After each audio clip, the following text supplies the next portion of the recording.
Hey, this is Audra. So what do you know about the Robinhood, Gamestop, Wall Street fiasco? Here's some things you should know. I'm going to get into, I'm going to try to be detailed, but I'm going to keep things at a higher level overview for comprehension's sake and tell you the things you do need to understand to find out the ramifications of what's going on. I personally have worked in the banking and investment field, but I am not licensed in any way. I'm not currently employed by any institution, so this is not legal investment advice of any kind. It's just me going over the facts that I found online and what I think about them. I'm giving a list of all my resources and sites that I looked at down below. I'm going to add a link of a video at the bottom that's going to go into exactly what trade situations are happening with GameStop and how it's affecting the Wall Street hedge funds. This video is not to be taken as legal or financial advice. It is just information with my 2 cents.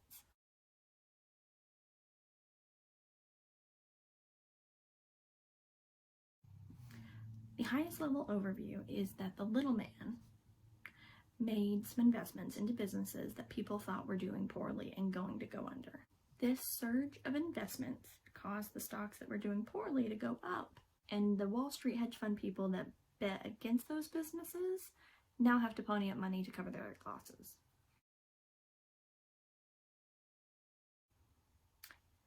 Wall Street Bets is basically a chat thread on Reddit where people can discuss their buys and sells and investment personal experiences. Sometimes there's sales pitches in there or speculative information that people are talking about, but for the most part, it's just a chat group talking about people and what they think about it and how they're feeling and what they're doing. When I say little man or little guy, what I mean is the everyday person, someone who has a job that isn't in finance or investing, and they're using their savings or their paychecks to do investments that way. It's not someone who does it for a living, or even someone who has large assets and they invest very regularly and are very familiar with it. This isn't someone's primary source of income.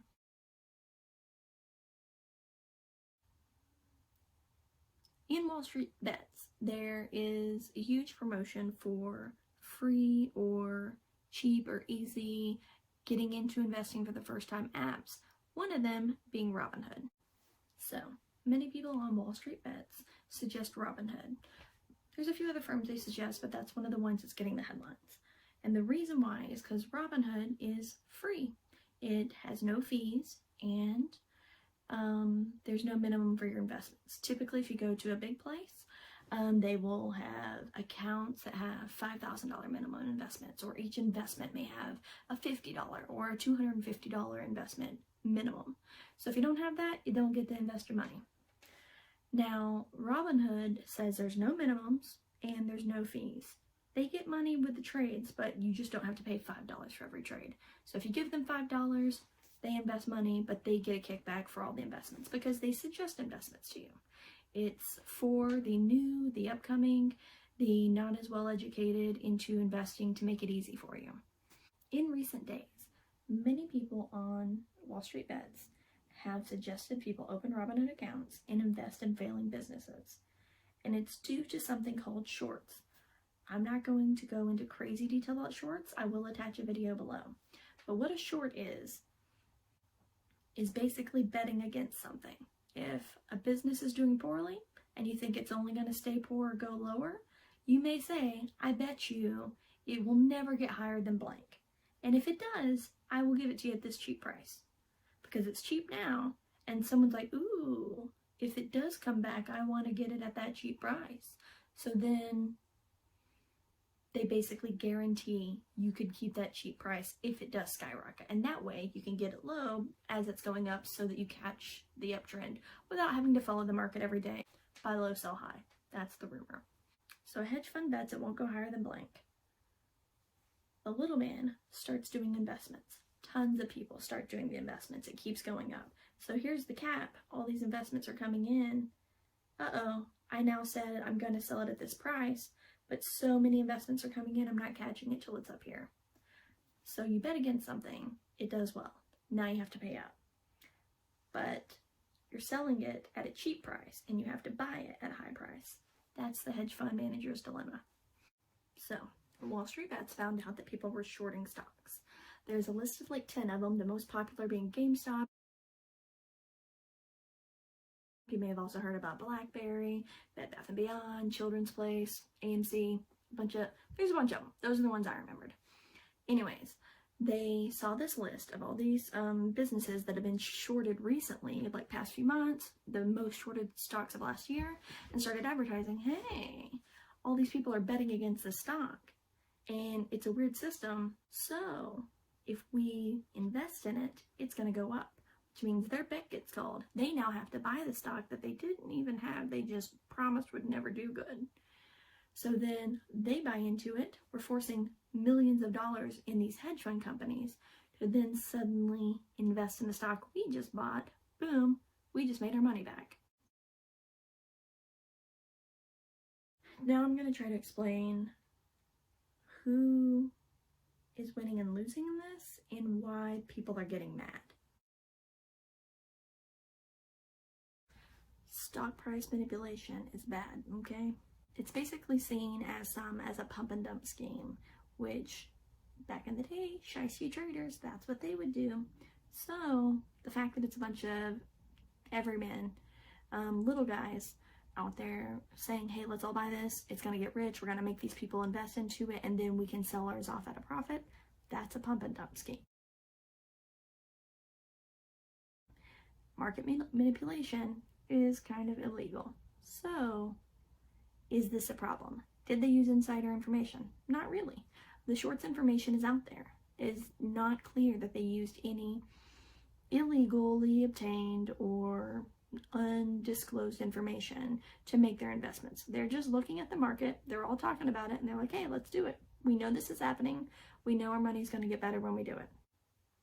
The main thing you need to know about the stops and puts and what's going on is that the hedge funds are basically saying, I know it's not going higher than X, and if it does, I will guarantee you this price. And someone says, I'm going to give you a little bit of money to reserve that price. So if it does go higher than this, they paid you that little fee, now give me the stock at this price, but you may have to buy it somewhere else here if you don't actually own it. Most hedge funds that do shorts don't actually buy all the stocks. They don't want to buy a whole bunch of Gamestop if it's going out of business, but they're promising it won't do good. So if it does do good, they will give you this low price. You paid them the small fee to reserve that price, and then they will cover it. So they're placing millions of dollars, getting these little fees from everybody, saying, hey, I promise you, it's not going to do good, but if it does, I'll let you catch it. Now they're trying to catch it. So, what's a Robinhood? Robinhood's an investment firm, kind of like Merrill Lynch, Edward Jones, others. Anyways, Robinhood is for the everyman. It's mostly done by app. It's a one-stop shop for the new investor, the young guy, someone who's not big at investing. You can download the app. It is push to play. It's one-click investing. So that allows you to do it from bed in the middle of the night. Well, you got a weird whim, and it has push notifications, emojis, confetti animations. So it's very much kind of built in like a game, like social media. Also, it's built in like a game in social media because the app does behavior nudges. It tries to get you to interact with it. It tries to get you to pay attention to stuff, get confused, question things. Maybe I need to go higher. Oh, this is lower. I should buy more.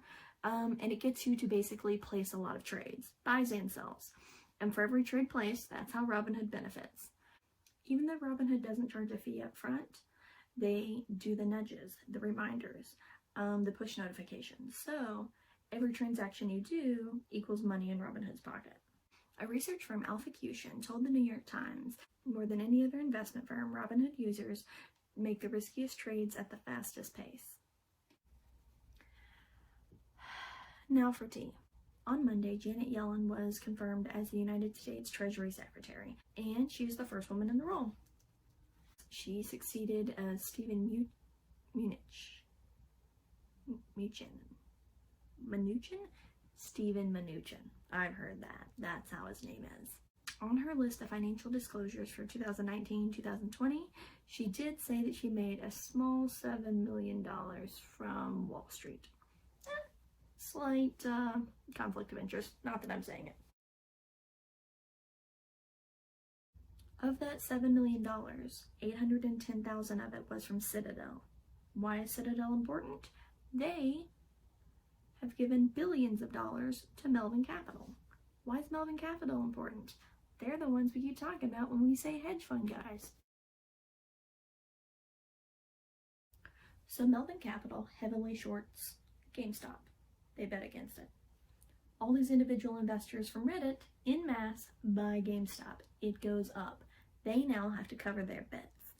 So Melvin Capital and Robinhood do a little back scratching, possibly. Suddenly, Robinhood and other investment platforms ban the purchase of GameStop and a few other investments.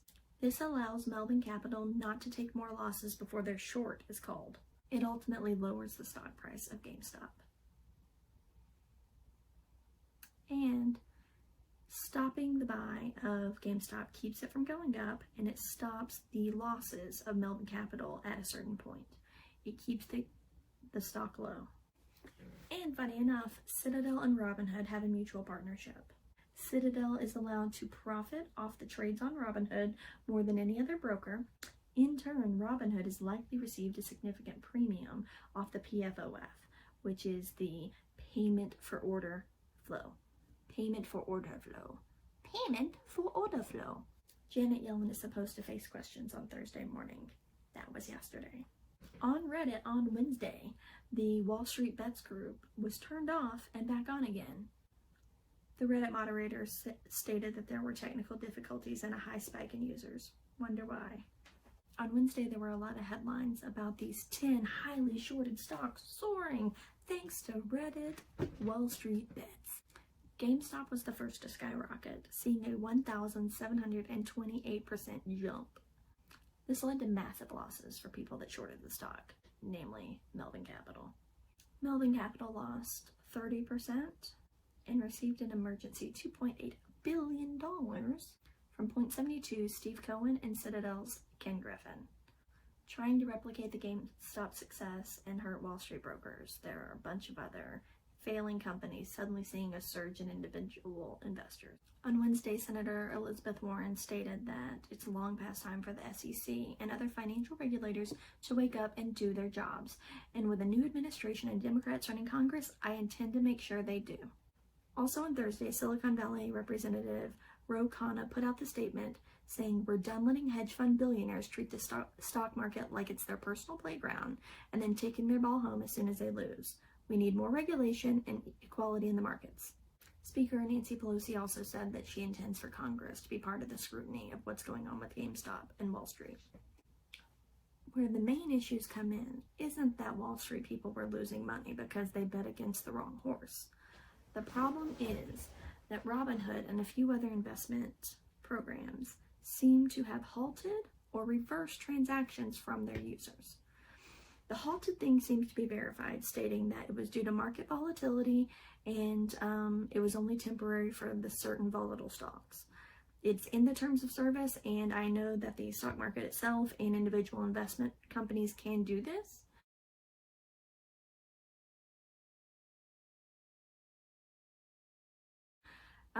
So it seems like it might not necessarily be illegal to halt it.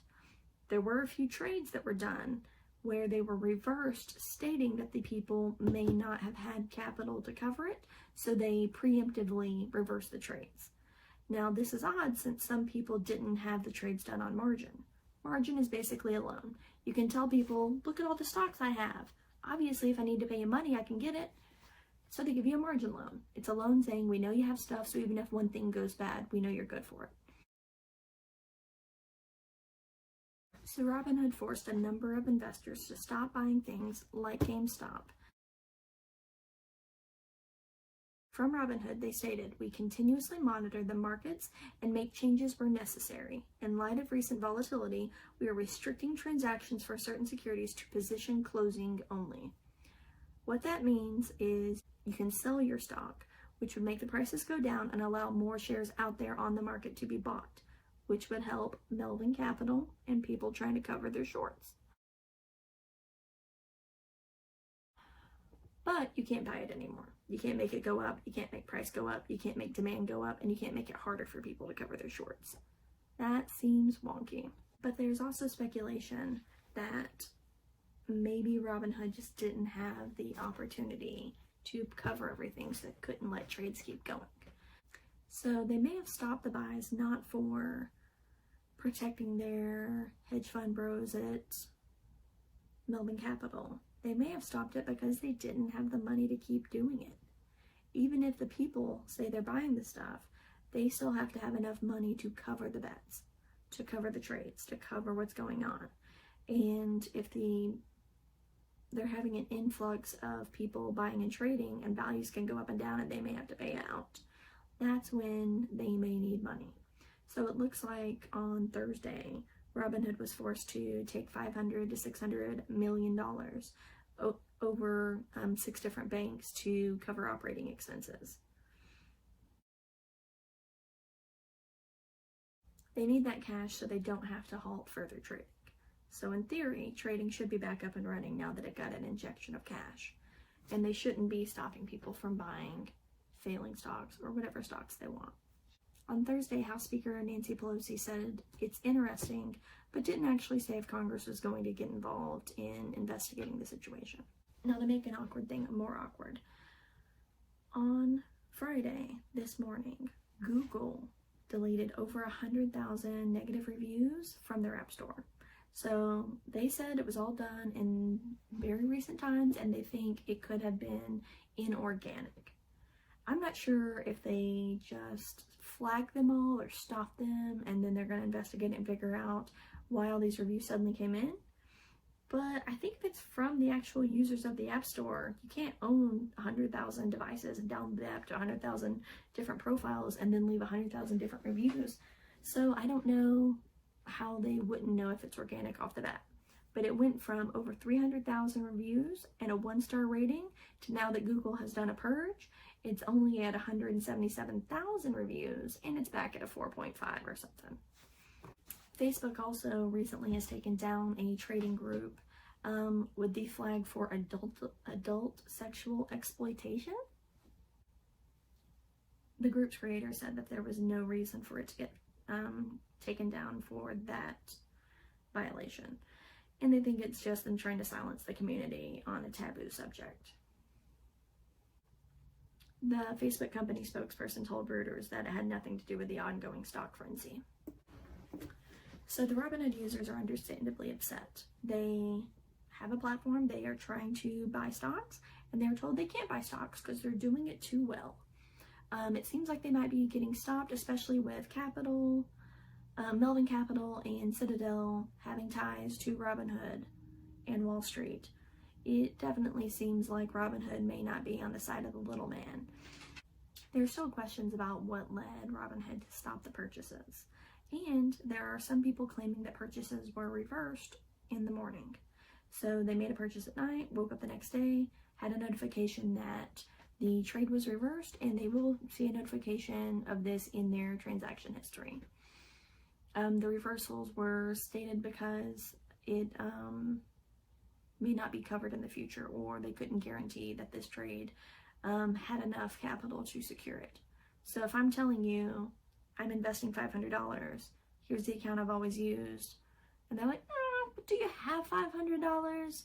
Even if you say you do and I could get it from you, I'm just going to assume you don't and cancel it. And it also closed out investments to sell them if the person was at risk of losing it. So if you had bought the shares on margin, which is a loan, and they can legally call it at any time as per the terms of their service agreement, then they can just say, you don't have that line of credit anymore, so I'm gonna have to sell this investment you made with it to cover the credit.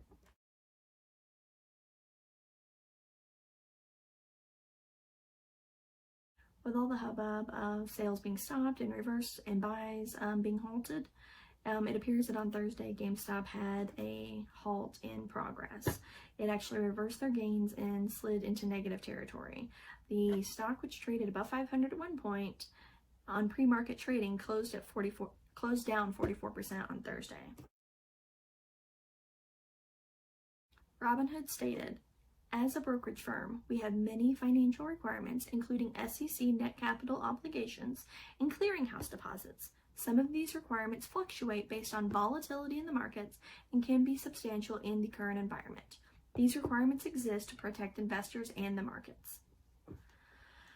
I've personally seen some friends of mine that say that they had invested into GameStop and either had their buys cut off or they had things sold without their consent and had transactions reversed.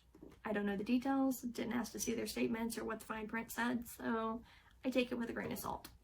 With the Reddit thread being taken down and the Facebook group being taken down, there's a lot of questions on, is this silencing people that aren't big money?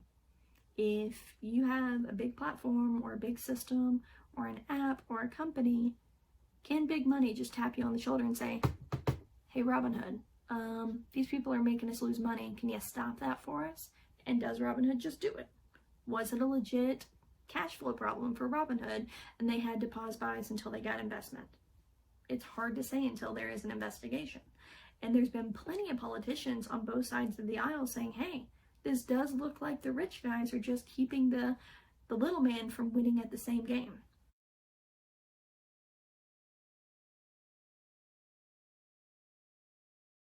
And that's a problem. Rich people saying we're allowed to make these crazy bets all year long and nickel and dime and get all this money from it because we're making it with millions of dollars of capital, then that's cool because all these thousands of people are losing little bits of money to us all year. However, when you do it and we lose all this money because we're making crazy bets, are we accountable? Do we have to suffer that? Can we just say, pause, we were just kidding. We need you to stop so that our bets aren't as stupid. Can you just keep rolling the dice and risking millions of dollars and not realizing that's what you're risking? I get when you deal with bigger stuff all the time, it doesn't feel as big. You get used to it. You get used to that level of threat, that level of risk. So I'm curious if there's an issue for how much risk is too much. Should there be limits and loopholes for them to where they can't make crazy bets unless they're serious about them? Like, is this gambling casino of betting against businesses so that you can pocket some cash right away, is that appropriate forming the major financial institution we have in the United States? And it's around the world, but, you know, we're here. I'm here.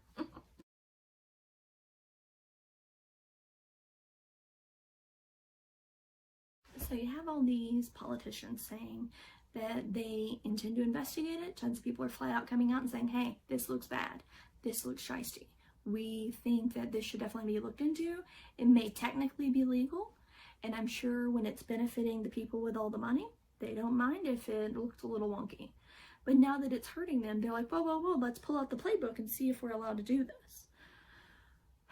So it's hard to say if they were getting screwed over because they were beating the big dogs, or if the Reddit users, Wall Street bets, if they were being punished for beating the system at its own game. Also, was freedom of speech violated by the Reddit thread being closed down? It seems like maybe not. Maybe it was just an influx of people looking at it and reviewing it, and the system couldn't take the bandwidth. I don't know. I don't run a social networking site. I don't know the logistics or technicalities. The Wall Street group that was on Facebook, I don't know if somebody had differing political opinions and their cousin, reported the group for doing stuff and it got shut down, and maybe now it's back up and running. It could have been falsely reported and shut down preemptively, or it could have legitimately had stuff that the users didn't think was bad but went against the policy. It's hard to say if personal rights were violated necessarily, or if people are just being cautious and shutting stuff down beforehand, for legit reasons. Also, there's a lot of politicians talking about this isn't good, this doesn't look good, it looks like they're kind of doing something shady. will this actually be investigated? If the people with money can walk away feeling okay, can they keep it quiet enough to where nobody actually has to address, was this a real issue? Did people really get screwed over?